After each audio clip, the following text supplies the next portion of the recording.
Welcome to the Real Guy Podcast. It's Captain Jeff today with the Shepherd, Stephen Bussaca. What's going on, guys? So we started the podcast today. Stephen didn't want to tell me exactly what he wanted to talk about today. So go ahead, Stephen. Well, I think the first thing we definitely need to talk about is the meal that we just had. Because, I mean, that was absolutely phenomenal. Jeff, you want to tell me what we just had? So anyway, I had a day off today, and I called up Bussaca yesterday. I wanted to see what he was doing, and we'd come over today and do a recording. So we agreed upon tonight, and the wife was cooking an Italian home-cooked meal today. And I called Bussaca a little early and asked him if he wanted to come over earlier to get his Italian grub on. And boy, did we get in on, man. I'll tell you what, you got those meatballs were good. Of course they were good. Man, we had some good meatballs. And it was funny. I would say about 80% of the people that were there were Italian, too. What do you mean 80%?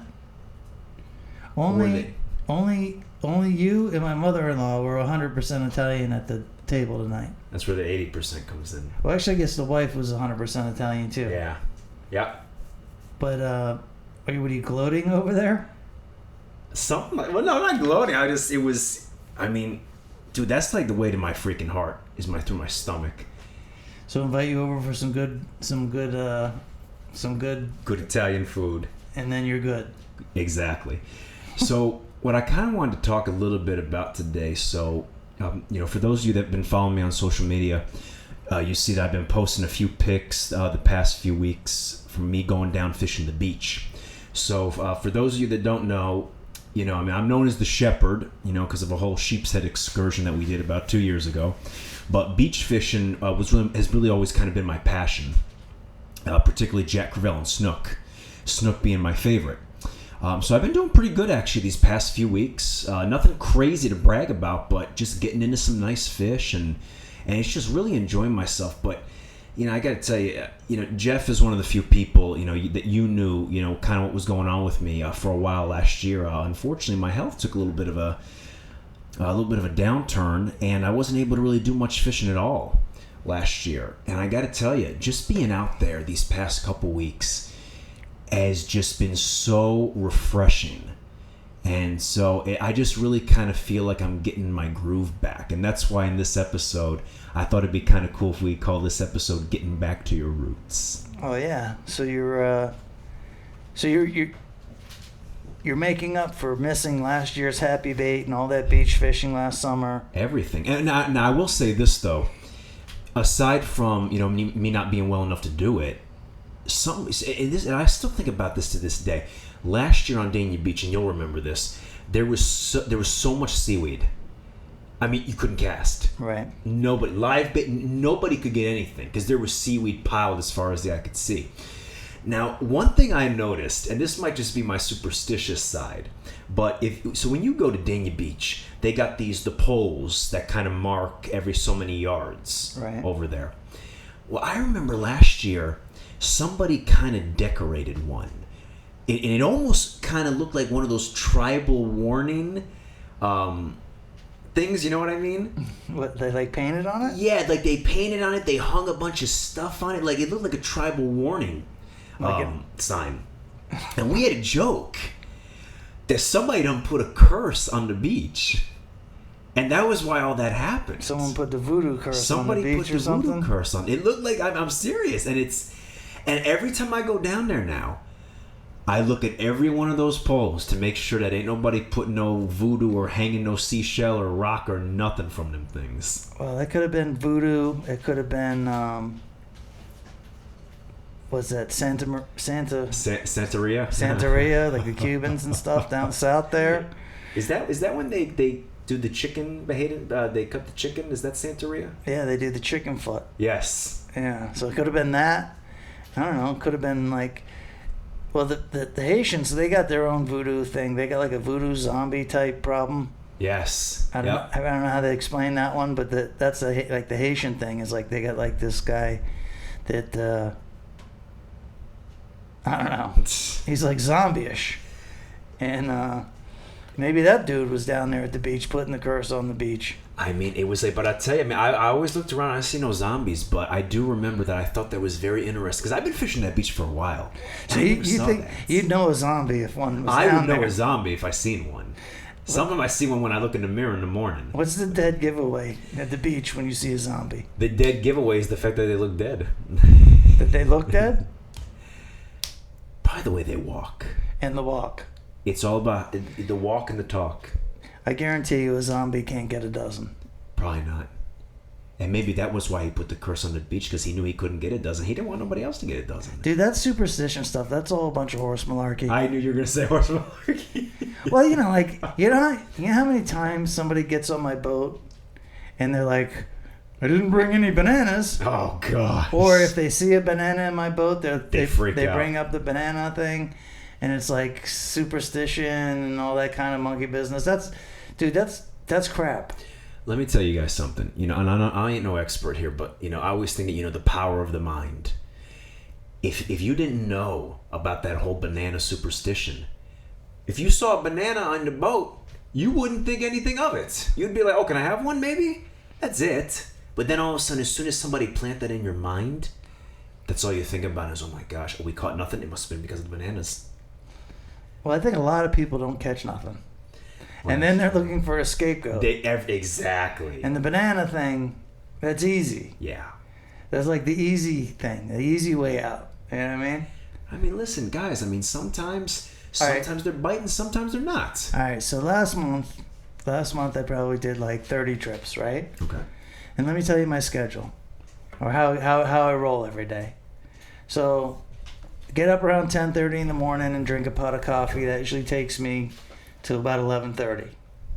Then at 11:30, I come out back. I enter my emails and any type of phone calls that I get it back to. I do that between 11:30 and 12:30. And then between 12:30 and 1:30, I load the boat up, make sure I got enough ice, drinks, make sure I got the leader, all little stuff that I might need for the day's trip. And then I leave here, and then I go get fuel. I get my fuel at the Shell station on the way out, and then I go by 7-Eleven. And I'll get like a Cliff Bar, bag of ice for the cooler, 2 bananas every day. And I did that all last month. And while I had the 2 bananas a day, 1 banana's for the truck, 1 banana's for the boat. I eat 1 on the way to the ramp, and then I put 1 on the boat. And we only slammed about, 65 tarpon last month. That's what I mean. It's all superstition. So if I wasn't eating a banana or 2 every day and had them on the boat, I would have got 120 tarpon last month? Who knows? We'll have to test it this month. Or should I say next month? I think it's a bunch of crap. I think the banana thing is crap. I really do. Maybe one day when I go down to the beach, I'll stick a banana in my pocket one day. Oh, Bussaca, don't get too crazy on us. Oh. Well, let me tell you, there's been a few times I have seen bananas wash up on shore while I'm walking the beach. But I got to tell you, I've like never whole really, banana or banana peel? Whole banana. But I've never really taken note if whether or not, I couldn't tell you if I caught a fish that day or not. But if I see a banana, my first instinct is not to freak out. Now, however, if I see some tribal-looking thing, voodoo-looking thing, I might get a little uneasy about it. It's up for debate, you know? That's horse malarkey, don't you? Dude, that's kind of like on Wicked Tuna, they talk about tuna gods or fish gods. No, they're no fish gods. It's all a bunch of horse malarkey. They're no fish Just gods. like the banana thing. What? Just like the voodoo thing that's going on down there at Dania Beach. Only in Dania Beach, man. But, so another thing, too. So, you know, like I said, I'm finally, kind of put the superstition thing on the back burner. So, you know, it's You don't want to talk about that no more. Yeah, now I'm getting me all nervous. So, you know, like I said, I've been going down there again. And I tell you, when I first started going back down there a few weeks ago, it's one of those things where you kind of, you're not as confident as you were because you start to wonder, like, you know, it's been a long time. Like, that was the first thing that popped in my head. It's been a long time since I caught a snook. Right. So you almost kind of think to yourself, you know, if I hook one, am I still going to remember what to do? You know, that thought crossed my mind. And I got to tell you, I was a little bit nervous going down there first because, then you lose it, and then it's it's kind of one of those fear of failure things, And I got to tell you, 2 weeks ago, walking down there, and I was targeting jacks. Most of the time, I'm targeting snook and I catch jack, and this time I'm targeting jack and I catch snook. Right. Nice snook just under slot, thumps it, and I heard your voice in my head saying, "Keep that rod tip up. Just keep that rod tip up." And that was what I did. That's good advice. It was good advice because I had a bad habit of letting the rod tip dip too far forward. Well, dude, fishing, just like most sports, it's more mental than it is anything. It really is. And if you put your mind to work and your mind's at ease and you're not nervous, and you feel like you're going to accomplish something, the chances you accomplishing something fishing are pretty much there. Yeah. But you know what I'm saying, though, right? It's like, have you ever had a situation where maybe you didn't do something for a while? Oh, yeah. And it's like, and you're just like, well, shoot, I sure hope I still remember how to do this. You know what I mean? I don't know if it's like... Well, for you, like, fish should be different, yeah. Well, like there's areas that I go fish, and it usually changes seasonally. And when you haven't fished someplace in like 3 months, and then you roll up in there, and you're with people, and the pressure's on, and you got to catch something. Yeah, I mean, the thought goes through your mind. I mean, years ago, it went through your mind a lot more, and it was a lot more, how do you say it? More influential. Intimidating. But now, it doesn't go through your mind quite as much. And when it does go through your mind, it goes through much more swiftly and, not near as much impact. Like, I remember when I first started guiding, and, it's always weird when you have people on the boat and they're paying you a lot of money and you feel like, you got to perform. Pressure's on. Right, you got to perform. And I used to worry about it, like, a lot. Like, it was like something that was in my mind, like before, after the trip, anticipating it, the same feeling for the upcoming trips. But after doing this for, full time now, like 18 years now. Has it been 18? Yeah. And I don't feel that way so much anymore. And when I do feel it, I'll feel it for, a minute or so. And then it's so easy to shake nowadays compared to the old days. Yeah. And that's just, repetition, confidence. When you do something over and over and over and over and over again, I don't want to say you can predict it, but let's just say what happens doesn't necessarily surprise you anymore. Yeah, you've learned to kind of anticipate what's coming. You anticipate it, and you don't let it... you don't let it bring you down. You don't let it bring you down. You don't let it alter your goal. You don't let it play mind tricks on you. And it just gets easier, as time goes by. And, that's one of the things people always talk about when they talk about becoming a better fisherman or a better guide. And we refer to it as water time. Yeah. But, other people say, oh, you got to have time on the water. And there is no substitute for time on the water. No. And when you talk about having time on the water, that's your first objective. That's your first goal in order to make everything else work. Yeah. Because nothing happens. You can't do anything. Nothing happens until you're out there on the water. Yeah. I mean, you could think about it all you want, but until you go out there and do it. Right. Until you actually are out there, physically out there doing it, then nothing happens. And let me tell you, all it takes is for you to get that first hit, and you got that fish on, and all of a sudden, it's funny, everything comes back to you. You start remembering what to do. It's almost like, I don't want to say every time, but in my case, I was very happy that it was almost like riding a bike, and it was the best feeling. I tell you, man, just the adrenaline rush I got these past few weeks of just catching beach snook. Because, as soon as because you got to remember, with snook and jack, there's a distinction between their hit. Jack is more, it's kind of like a hard bump. The snook is like a thump.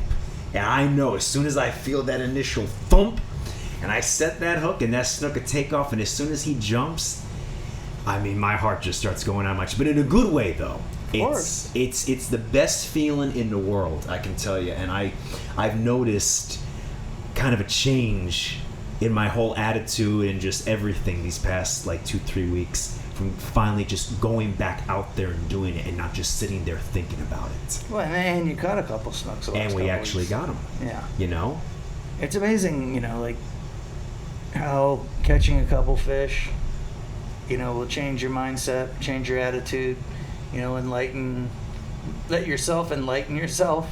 Yeah. You know what I mean? Yeah. Because it's just, you know, you spend a long time, you don't go down there, and then you do go down there, you don't catch something, and then you start doubting, you know, Jesus, are the fish down there anymore? Am I doing it right? You know, did I have the right glasses on? Whatever. All sorts of stuff come into your mind. And then you go down there and you bang a few, and then all of a sudden, the glasses that you have on, you know damn well they're the right glasses. And the outfit you're fishing well, you know damn well that that's the right outfit. And the plug you're throwing, you know damn well that's the right plug. One.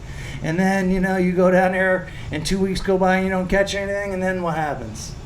Then those little doubts start creeping back into your mind. I'm going to admit this.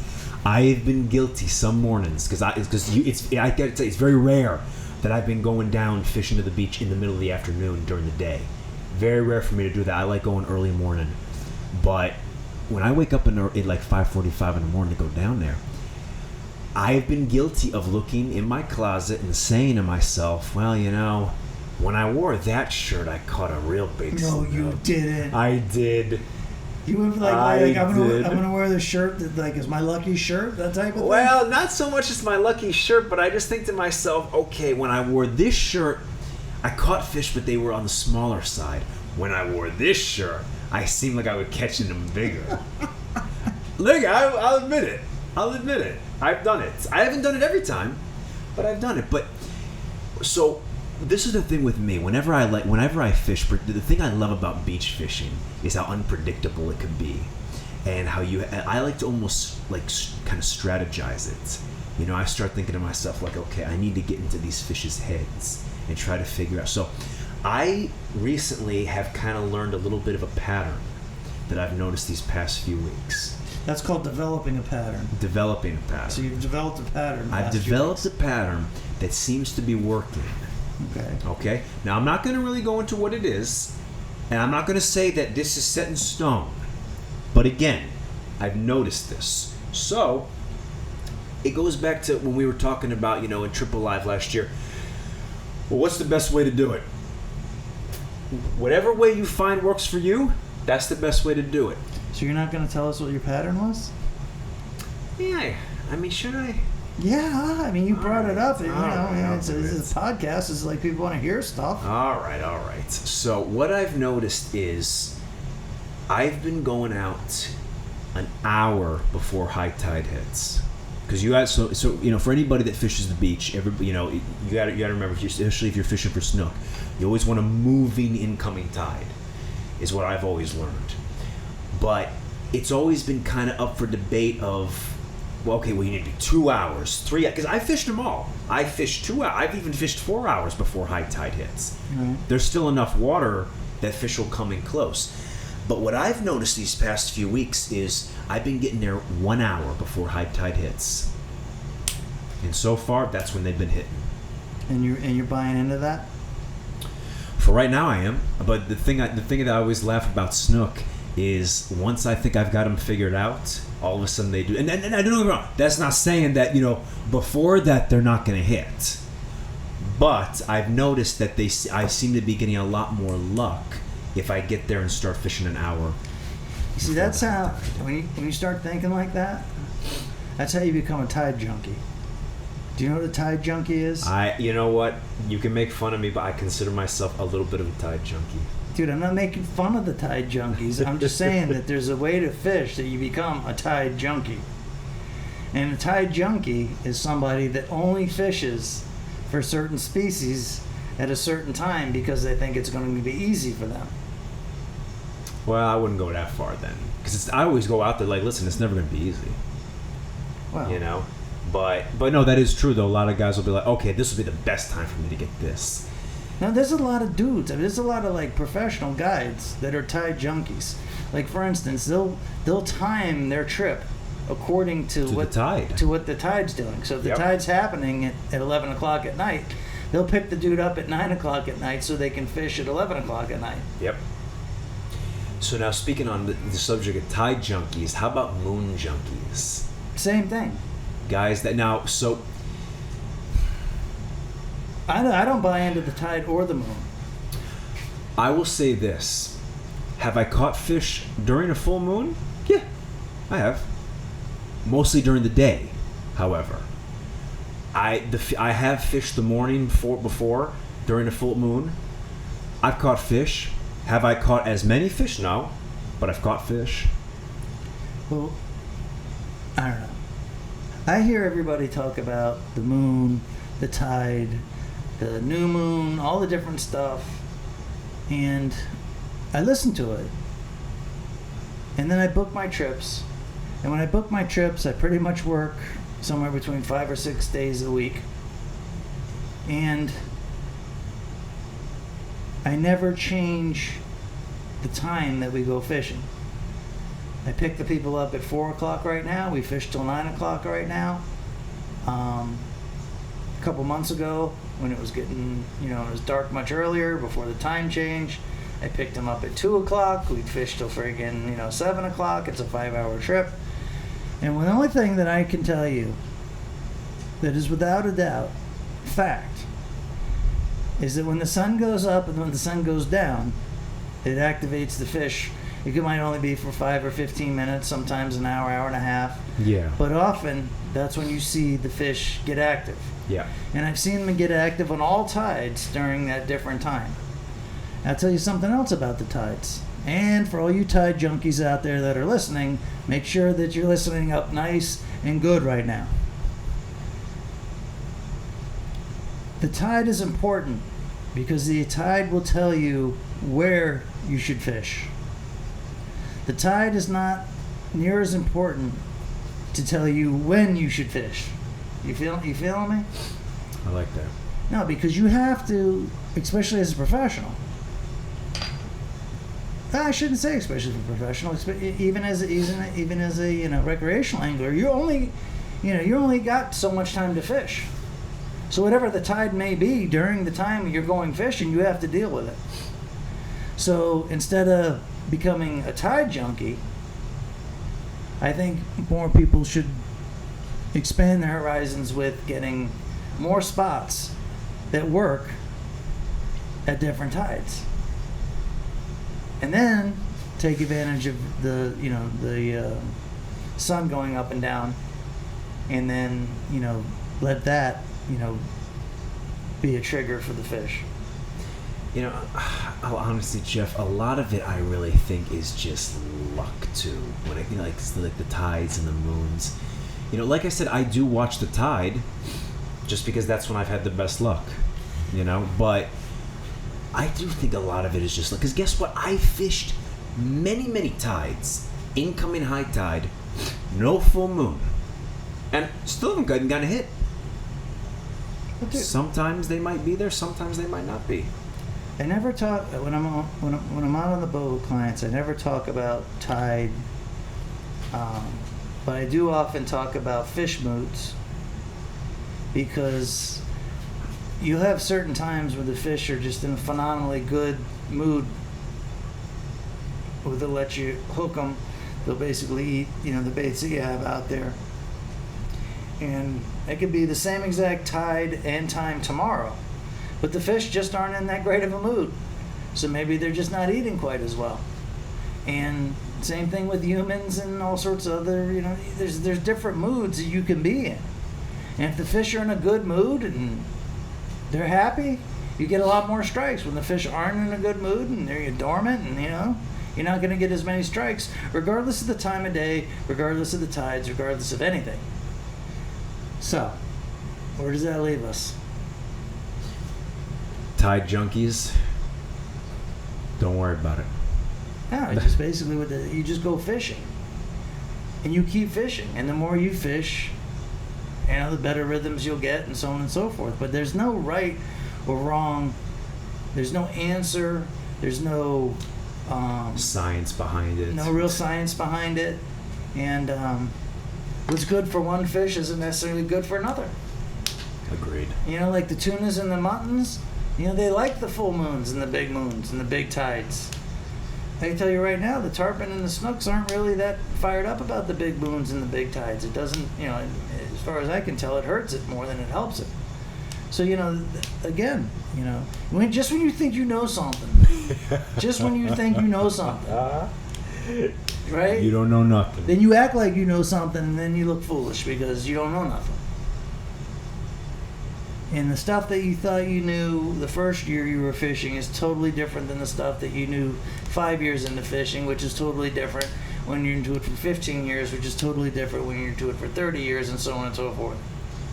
When I first started fishing the beach, man, I thought I had everything figured out. I said, okay, so they hit this, so this is the best month. This is the best time. This is the best lure. Well, guess what? Every year, the conditions are different. 3 years ago, Jeff, Dania Beach in the springtime, around March, not that heavy wind, barely any seaweed, crystal clear, flat calm. Was able to catch those big jacks on that Zara spook. I was having an absolute blast. I was telling everybody the next year, all right, let's get ready. It's going to happen. We're going to be able to use our top waters out there. That wind come blowing like 30 miles an hour. More seaweed than you could imagine. Right. Shoot, now we got to go back to the drawing board. Right. All of a sudden, the Zara spook and throwing it in the weeds and all that, you can't do that. No. Anymore. Right. And all of a sudden, I'm sitting there scratching my head, and everybody looking at me like, I thought you said that, because you sounded so confident. Which goes back to what we always say, which is when you think you know something, pretty good chance you don't. Right. And you're always real confident right before you get a swift kick in the balls. Yeah. And sometimes you need, let me tell you, fishing will humble you. Oh, you think? It will humble you. Bussaca, you're really, maturing. I am. I think it's a result of hanging with you. I think it's a result of fishing. That's the more you fish, the less you actually know that you don't know. But you know what I think the thing is though, Jeff? It's more fishing and accepting, coming to terms with the fact that you don't know nothing. You might know some things, but I always go out there and just say, look, like today, for example, I told you I was working the soft plastic in. Usually the snook, right underwater, it thump, that's it. I had one today, I told you, he jumped clean out of the water and then hit it. It did the one hopper. I've never had a snook do that before. And so here I am going, and I never thought snook would do that. And again, every year you're going to see and experience new things. So that's why just go out there and just fish. And you learn something new every time. But just because you learn something new doesn't mean you know something new. Well, don't ever act like you know something. Exactly. I think that's the number one thing. Like, all right, so say you're gonna do like a snook seminar or something. Yeah, you come up with a theory, something that works, and certain hook size, certain baits that actually work, and you could teach somebody that. Well, you know what I would do, Jeff? If I was in that situation, what I would say is, this is what I use. This is what I've had success with. That doesn't mean that anything you're using is not going to have success. That I'm just telling you guys, I'm here to speak. This is what's worked for me. That's what I say. Well, personally, I think I think you're like I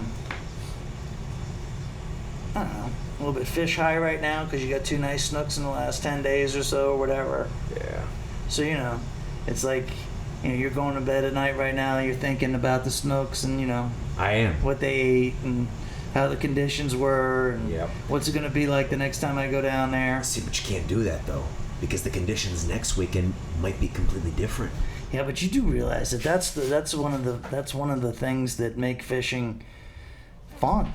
It's so unpredictable. It's unpredictable, but it makes you sit back at night and analyze everything and go over everything 100 times mentally. And, right, and it makes your mind spin, and that's all part of the sport. Yep. And if it didn't do that, it wouldn't be fun. Right. It would take a lot of the fun out of it. And it's funny, that never goes away. No. Let me tell you, I particularly, when I fish the beach, it's Jack Crevalle or snook for the most part. About a month or so ago, I got into some nice bluefish, which is rare. But that's typically what I'm getting out there. And I mean, I've caught tons of these things, Jeff. But I can tell you one thing. Every year for the past 4 or 5 years, I've been doing the pre-pod action. There has not been one morning when I've gotten up at 5:45 and I have not just literally thrown on my clothes as fast as I could and just wanting to get to the beach as fast as I can because I'm so excited. I already know basically what I'm going to get. Right. But it amazes me how much it still excites me. I'm still just like, I can't wait to get out there. You like pre-pod season? I love pre-pod is my Super Bowl. I've always told people. Explain to the audience what pre-pod, what you mean. I mean, because we all talk about it, and if you've been in the network a long time, it's a normal term. But a lot of people don't know what pre-pod even means. So pre-pod, so not to get confused with happy bait. So happy bait is the mullet run. Pre-pod is we got the glass minnows, the pilchards, and then once in a while we'll see the Spanish sardines roll through at the very end. But I personally like pre-pod the best because, and you and I have spoken about this too, I've caught the majority of my snook during pre-pod. And here's my thing, listen, I love happy bait. I mean, happy bait's cool, don't get me wrong. But, there's so many more variety of fish when you're fishing happy bait, and their fish are harder to catch during happy bait. Well, look how much they have around to feed. Right. You know what I mean? Right. But because I'm such a snook junkie that I like going out there going, okay, there's like a pretty high percentage chance that I'm going to get me a snook. Right. And it's like you go out there, you might get a 2-pounder, you might get a 10-pounder, you might get a 12-pounder, But that's the fun thing. And that's why I still to this day, every morning during pre-pod, I get up and I cannot wait to get down there. All right, so tell me your routine for pre-pod fishing. And pre-pod fishing usually starts like right at the end of May. Beginning of June will fill in. It'll get a little spotty in July and the beginning of August, and then it gets really good at the end of August. And the schools of small pilchard sardines and glass minnows. So what's your? Tell everybody how the morning works. Tell me exactly how kind of my routine. Yeah, well, for pre-pod. For pre-pod, so what I've always done. So I'm not really going to go into detail about gear or anything like that. But what I always like to do is I like to get to the beach just before sun come up. And how far are you away from the beach, or before you're? How far are you away from your fishing spot? Drive maybe 5 minutes at the most. All right, so I've been very fortunate with that. Okay. So I get up at 5:45 every morning during pre-pod. Okay, I get down to the beach around 6 o'clock, and I start walking until I get to a certain spot. Well, hold on. So you get up and you go to the beach. What do you bring with you? So all right, maybe I'll go in a little bit of detail. So I use a 7-foot rod. You got to go into good detail. We're gonna have to get detail. We got an hour to talk to people. You might as well get into detail. All right. So I prefer a 7-foot fast action rod, one piece. I'm not about 2-piece rods. Kind of like the pre-pod rod. Kind of like that. I use the so I personally like the Penn Spin Fisher reel. Okay. And I like that because it's sealed. So if it gets wet, I don't have to worry about it getting ruined.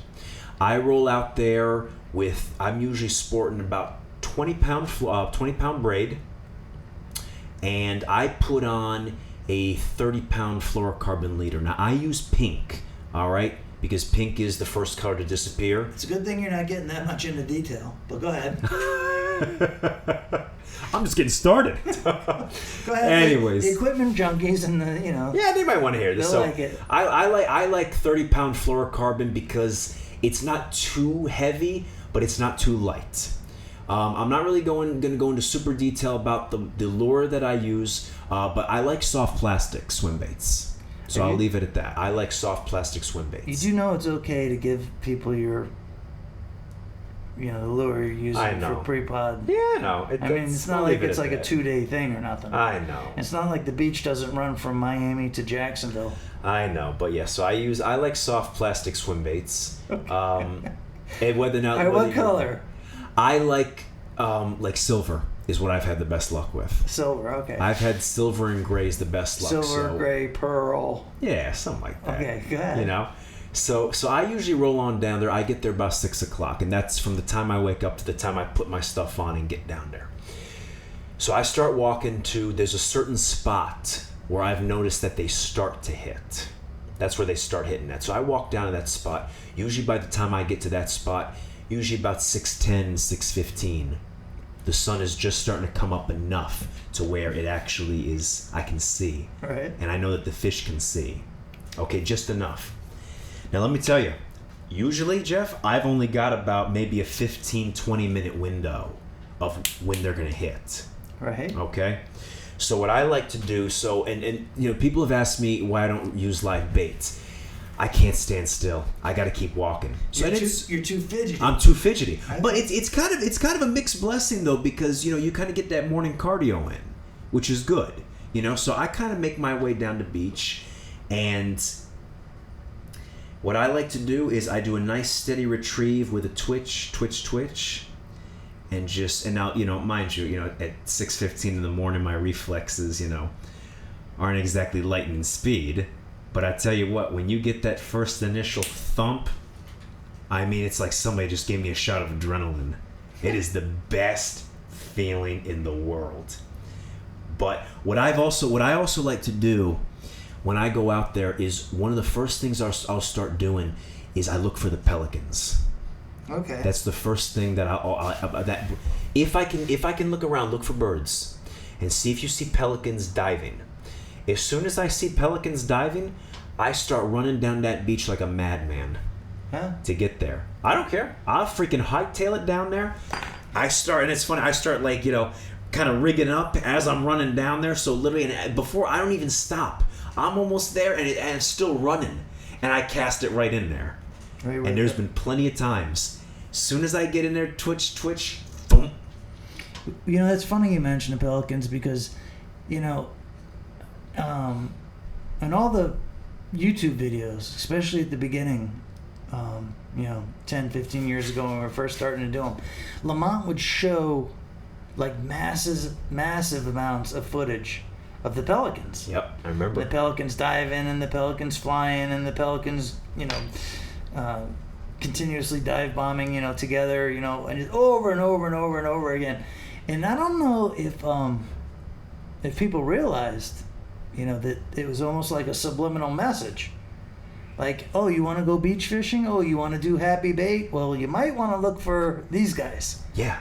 And the pelicans were the big, a big part of the production as far as making the videos. Yeah. And it was a dead giveaway. It was, very simple. But I wonder if the majority of people actually got it.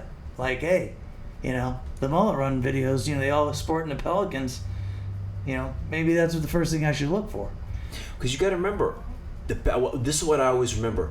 The pelicans are hitting them from up top. The snooks are usually hitting them from the bottom. That's what I've learned. That's true. It's funny because the pelicans get active when the fish eat. And vice versa. Yep. When you see the pelicans getting active, that's when the fish eat. Exactly. And everything seems to come to life together. When you go down there to the beach and you're doing the pre-pod or you're doing happy bait and you see the pelicans just kind of just sitting in the water, and you'll notice that the bait will be there and the fish will be there. But they're just not feeding. Right. Nothing's feeding. Everything's just chilling. The pelican's chilling, the bait's chilling, and the predatory fish are chilling. And then the pelicans start flying around, and then they're dive bombing, and there's 3 or 4 or 5 of them dive bombing at the same time, and then a snook jumps out of the water, and then Jack starts ripping down the beach, and the tarpon start rolling around, and then everything happens. Just patience, man. But I also tell people, if you don't see pelicans diving, that doesn't mean that they're not fish there. That's true. Because that happened to me today. I didn't see any birds diving today. And I'm just walking down the beach, and I happen to be in the right place at the right time, and I see glass minnows flying all over the place. Now, I almost freaking jumped for joy because I thought what I was looking at was a whole school of snook, because they were actually decent jacks and they were long. So I just saw long silver, and for a second I thought it was a school of snook, and I was about ready to jump for joy, and then I realized they were big they're But I mean, sure, I threw right into them, bam, and they hit it. Right. But there were no pelicans diving. So don't think that just because you don't see the birds diving means that they're not going to be there. They're still there. But if you do see the birds diving, you better get over there. right? Let me tell you, and I like Jeff, I've seen them. We're talking way to hell down the beach, and I don't care. I will run the whole way. And you never use bait? I've never used bait. But you also have to take into consideration, too, though, Jeff, Dania Beach is such a seaweedy beach that... You mean a seaweedy beach? There's one beach is more seaweedy than Oh, another. yes, it is. Let me tell you, if you and I got in a truck right now and we drove up to Juneau Pier, I guarantee you we wouldn't see as much seaweed as we do at Dania Beach. But, no, I just... Well, Juneau's 100 miles away. I know. And they got a lot of snook up there, too. I'm going to have to maybe make a 80 trip miles up there. away or whatever. But that's not a comparison. Oh, Jeff. That's not a comparison. Not one Well- beach is more weedy than another. Especially consistently. Maybe on one particular day or whatever, or maybe for 100 yards of the beach may not be as bad as the other. But geez, Bussaca. I'm going to have to... Because you would have to go and look at Hollandale, then you'd have to look at Hollywood, then you'd have to look at Dania, then you'd have to look at Fort Lauderdale just to make a prediction like that. So this is what we're going to do. I'm going to call Drew when I get home tonight, and I'm going to ask him if he could take a boat ride from Fort Lauderdale, patrol Fort Lauderdale, and then go down to Dania. I'm going to say, do you notice that if one more is more seaweedy than the other? Dude, they got beach cams. Just check all the beach cams. I don't think Dania Beach has a beach cam, do they? Hollywood does. Hollywood? And Yeah, but that's not an underwater. Fort Lauderdale does. Yeah, Deerfield got the pier cam. Deerfield's got the pier. So you can just look at the beach cams to get a decent weed report. Yeah, but again, it's like, just because there are weeds down there doesn't mean, that should stop you. But You don't have any weedless beach baits that you can use down there? oh, I do. But it's still so much that it still freaking gets like just clogged on it. You can rig a sluggo weedless. A sluggo? A sluggo. Is that the long pink thing? Well, it's what you would call a soft plastic. You can Google it if you have to. But sluggo. You can rig your sluggo weedless. My sluggo. You don't use That up right sluggo. now. I've never even heard of this, but now I feel like I need to see this. See, there's a lot of dudes right now that are kind of giggling and laughing a little bit that Bussaca doesn't know what a sluggo A is. sluggo is an American football pass routine. I never heard that, but Oh. the up north, like Jersey and Massachusetts, Connecticut Sound, Oh, I see it right here. all up there, they all use sluggos. They use the piss out of them, and they work. And I got a package of sluggos because of that striped bass guy, Eric, that I took fishing. I was up there in Boston with him last summer, and then he came down here. He's always using a sluggo, right? And you rig that sluggo weedless, just like a bass lure or bass worm, and then you can fish down on the beach right in all that weed. I mean, I'm still able to fish, but there is a lot of seaweed down there. But no, I haven't really had because again, it's just like, because I don't want to stand still for too long. Even when I'm hooked up. You're antsy. I mean, get dude, antsy. let me put it this way. Even when I'm hooked up. So 2 years ago, I got very humbled by a big snook at Dania Beach Pier. So a big snook schooled you at Dania Beach. He schooled me. So real quick of what happened. So I got down there. I went after work one day, late afternoon. Very rare for me to go down there at that time after work. The sun was out and everything. And I was right at the pier. Very unusual for me to cast right there. I usually have a spot I go to. And I was throwing one of those spool tech lures. First time I ever used it. Threw it out big there. one? The small one. The small one. I put the small one on. And there was so much seaweed out there, and I could feel it getting, hooked up. And then all of a sudden I threw it out. I think it was my fourth cast, and I just felt a thump, and I said, that ain't seaweed right there. So and I could see it all the way out there. Big snook starts jumping. And I'm trying not to make a scene in front of everybody because, everybody starts crowding around like, oh, get him in, get it. I don't like that. So I'm trying to kind of maintain my cool. So, mind you, the rod is almost like horizontal at this point, and I'm trying not to make a scene. And the big snook, he was smart. He come flying right to shore. And I couldn't keep up with him. And I couldn't keep the tension. He fell right off.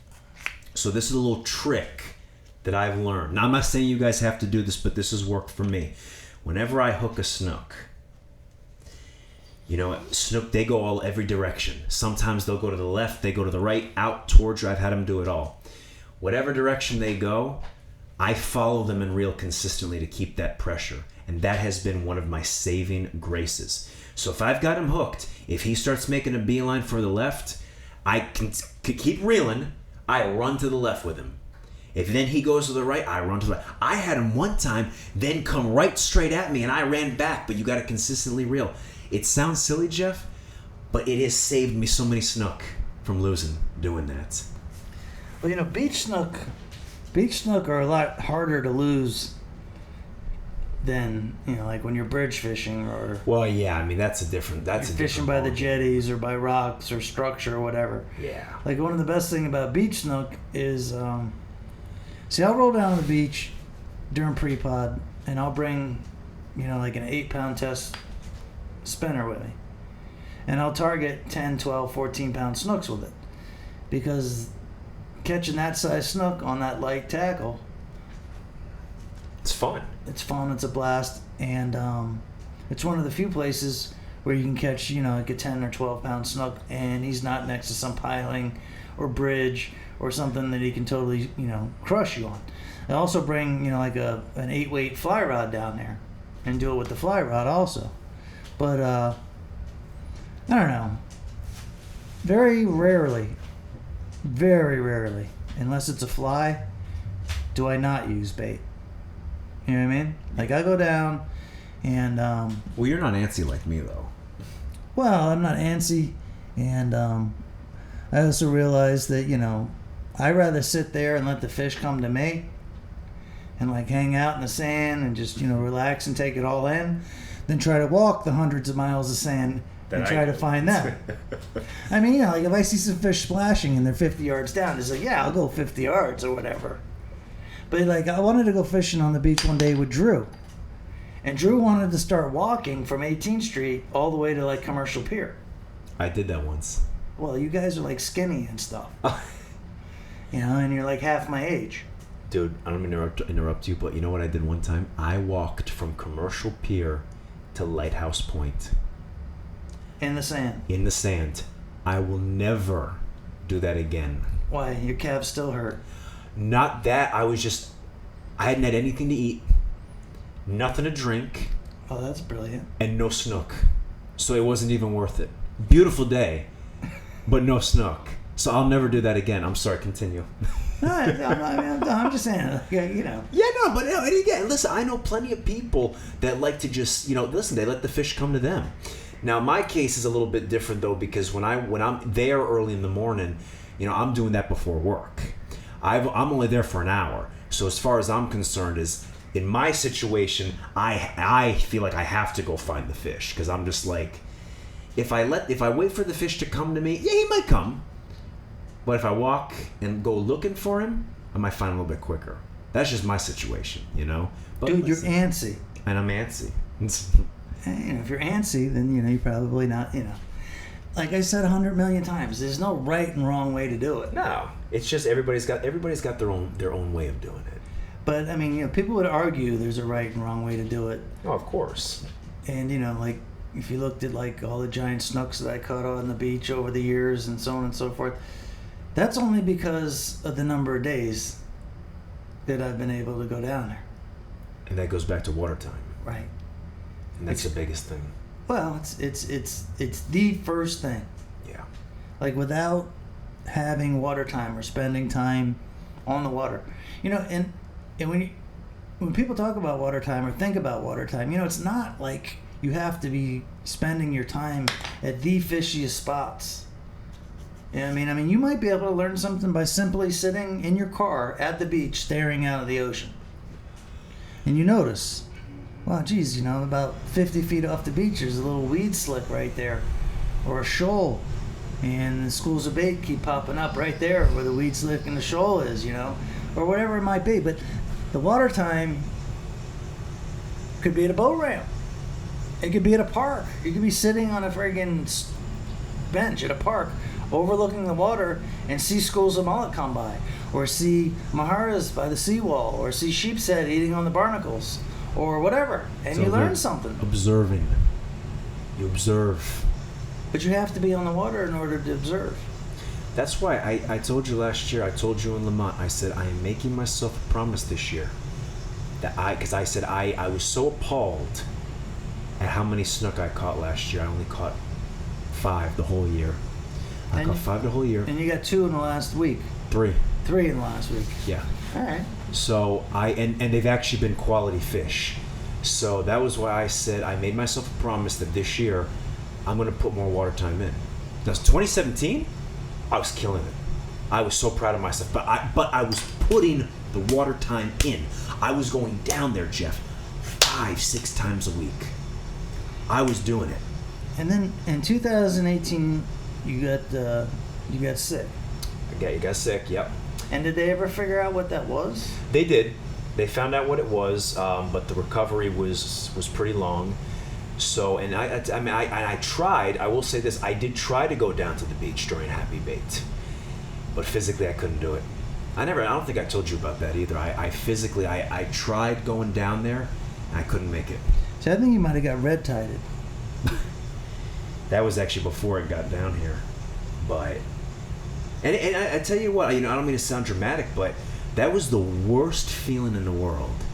Going down to, the beaches, I always say, is like my second home, right? My spot, and I can't even fish. Like physically, I couldn't do it. I had to turn back around. So you don't think you got red-tided? No, I don't think I did. Because supposedly, during those red tide periods, you go down to the beach and you'd breathe it in, and it would make you feel faint or sick. And let me tell you, I've taken a lot of pride in making sure that there's not a lot of things that can get me down. Like, let me tell you, even when it's springtime and the wind's blowing like 30 miles an hour, I'm still out there. I'm throwing a crocodile spoon. I don't let that stop me. You know what I mean? And they're like, man, I can barely walk in this way. Tough. Do it. So you're like the hardcore beach fisherman. I am. It's got to be like Hurricane Andrew out there for me to not be out. Let me tell you, I haven't been out there in the king tide. My whole thing has always been whatever you have to do to get that fish on the beach. What do you do it? What do you do when the government shuts down the drawbridges and tells people you can't go over there? Oh, I find a way. Let me tell you, when the hurricane shut, I think it was it Irma that shut Dania Beach down? They shut it down. It doesn't even have to be a real hurricane. It's like a tropical storm warning, and they shut it down. You're not allowed to go to the beach. Oh, well, whatever the last hurricane, I think it was Irma, and they closed Hollywood. No, well, Hollywood was open, but they closed Dania Beach down completely. It was a mess. And everybody was like, yeah, no, Dania Beach is closed, man. You can't fish there. And I said, we'll see about that. So I parked at Hollywood Beach. No, I didn't park. I had my mom drop me off. I said, Ma, do me a favor. I said, if you don't mind. I said, drop me off right here. And I walked down to Hollywood Beach. And from Hollywood Beach, I walked all the way down to Dania Beach Pier. Because I said, I'm getting over there. Now, unfortunately, the guys that were cleaning up all the rubble over there in construction caught me and threw me out of there. But the fact of the matter is, I was still not letting that get in my way. Until you got thrown out. Until I got thrown out. Just like how I got thrown out of my sheep's head spot, too. Which, we'll talk about that. Are you finding it's like it's getting fairly consecutive, you getting thrown out of spots? Actually, it was for a little while, but now it's getting better. And we'll talk about that maybe on another show. I may have found a new sheep's head spot? No, I may have found, what do they call, a loophole? A loophole. Well, what do they call? I may have found there's just a hole in the system. A loophole in the system. I may have found a loophole in the system. Let's just say it pays to know people. What do you got, an uncle that's like a cop or something? No, let's just say I made all the right friends at the place, and they kind of told me when to go and where to go. So you know somebody now. Now I know somebody, which is good. It's good to know people. It is good to know people. See, you didn't think I knew nobody. Now I know somebody. Well, you kept getting thrown out of spots consecutively. I I mean, how am I supposed to know you know somebody? Well, now I know somebody. It's not like you show up to my house with like a bucket full of, yellow eyes or something. Like you knew somebody. I know a guy to hook me up, man. Like when you know people like I do, Yeah. then you get hooked up with a bucket full of yellow eyes or whatever. Well, yeah. So, but anyway. So going back to what we were saying, I don't really let many things get in my way. But what was wrong with me, physically, I mean, even walking outside the house, couldn't do it. But I wanted to fish so bad. So I managed to get myself down to the beach, and I could only make it a few steps. And I was upset with myself. It was pathetic. I remember saying to myself, I cannot believe that I can't do this. You know what I mean? But thankfully, hopefully those days are over completely, and I'm just ready. Listen, I'm knock on wood. I've been off to a great start with 2019. Well, Steven, you're lucky because pre-pod is only about a few weeks away. Yeah, maybe 3 to 5 weeks away, according to how it comes in this year. Yep. So the beach fishing should get better and better and better. It seems like you're off to a jump start. And let's wrap up the podcast. Thanks for coming in tonight. Of course. Next week, we're going to do a podcast with a true snowbird, Robert Sylvia from Massachusetts, is going to do a podcast with us. So look forward to having that. I thought it'd be cool if the three of us did it together. Since you get buddies with him at the fishing club meetings and all that. Let's do it. So and he's from Massachusetts, and you and I both got family in Massachusetts. So that's something that we can kind of bond on. Well, he's like the snowbird. He is. I mean, like he's the best snowbird that I've been around in a long time, and God knows there's enough snowbirds to come down here. But I got to hand it to Robert. He's probably the best snowbird. So we look forward to having him on the show next week. Thanks for tuning in to the Real Guy Podcast. This is Captain Jeff, along with the shepherd, Steve Bussaca. And run that dog. Tune in to our next podcast, which will be next week. And run that dog. Run that dog. Run that dog, y'all.